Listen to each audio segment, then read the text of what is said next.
Bonjour, l'affaire Adji Sarr Ousmane Sonko continue encore à faire parler, et surtout depuis la sortie de Madame Adji Sarr, où on voit une jeune femme de 20 ans, orpheline, qui a l'air d'avoir peu confiance en elle, qui a l'air d'être extrêmement fatiguée, les yeux cernés, qui semble-t-il ne bénéficie pas du soutien de sa famille, et qui a l'air d'être complètement dépassée par les événements de ces dernières semaines au Sénégal.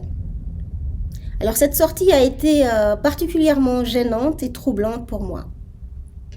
Et elle a continué surtout à alimenter les débats entre d'une part les partisans de la thèse du viol et d'autre part les partisans de la thèse du complot qui estiment que Adji Sarr n'est qu'une marionnette aux mains de politiciens qui la manipulent au gré de leurs intérêts.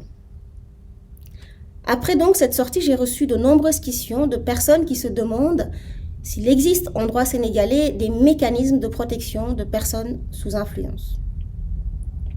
Avant de répondre à cette question, il est important de préciser que l'affaire Adji Sarr Ousmane Sonko est actuellement en cours d'instruction et que tant qu'une décision de justice définitive ne s'est pas prononcée, toutes les discussions qu'on aura ne portent que sur des hypothèses. Alors, j'avais déjà réalisé une vidéo sur la définition du viol en droit sénégalais. Aujourd'hui, nous allons essayer de voir s'il existe des mécanismes de protection de personnes particulièrement vulnérables et sous influence en droit sénégalais. Alors, à ma connaissance, mais je peux peut-être me tromper, il n'existe pas en droit sénégalais de mécanisme de protection de personnes en situation de vulnérabilité. Alors, il y a le protocole relatif à la traite des personnes, mais ce protocole est surtout adapté aux situations d'exploitation sexuelle ou de travail d'autrui, et non pas à la situation que nous connaissons actuellement, si on est toujours dans le cadre de la thèse du complot. Alors, au-delà du droit sénégalais, en droit français, il existe une notion, un délit, le délit d'abus de faiblesse. En quoi consiste-t-il? Eh bien, il s'agit en fait pour une personne de profiter de la situation de particulière vulnérabilité d'une personne en vue de l'amener à commettre un acte ou à ne pas commettre un acte qui lui sera particulièrement préjudiciable. Alors la question qu'on peut se poser est de savoir si on peut transposer cette notion de délit d'abus de faiblesse à Madame Adji Sarr, en fait à la situation que connaît Adji Sarr, si on est toujours dans le cadre de la thèse du complot.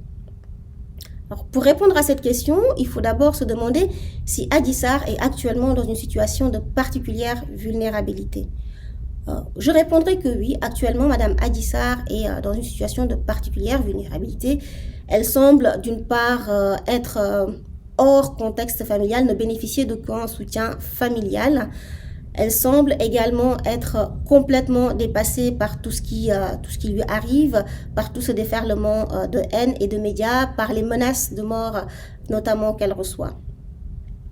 Et cette jeune femme ne pourra pas, raisonnablement en tout cas, sortir dans les rues au Sénégal sans bénéficier d'aucune forme de protection, que ce soit dans les semaines, les mois ou peut-être les années qui arrivent, compte tenu du trouble occasionné par cette affaire.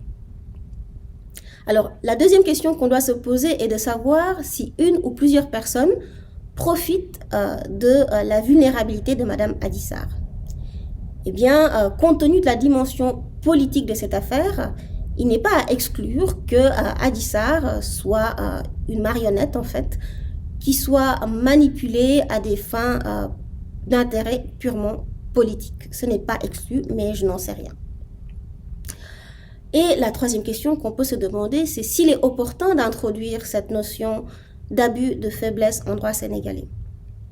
Eh bien, pour répondre à cette question, il faut se projeter au-delà de l'affaire Adji Sarr Ousmane Sonko et penser notamment aux situations des enfants de rue, les talibés par exemple, qui peuvent parfois être victimes de leur situation de faiblesse ou de vulnérabilité de la part de marabouts véreux. On peut également penser aux personnes qui sont également victimes de charlatans qui profitent par exemple de leur maladie pour encaisser sans jamais les soigner. Nous pouvons également penser aussi au personnel de maison, les bonnes, qui très souvent font l'objet d'abus de leur situation, de faiblesse, de vulnérabilité économique et d'ignorance de leurs droits. Alors, cette vidéo, en fait, a pour aussi objectif d'inviter le législateur sénégalais à se pencher sur l'opportunité d'introduire cette notion d'abus de faiblesse dans le droit sénégalais, en espérant qu'elle suscitera de nombreuses discussions.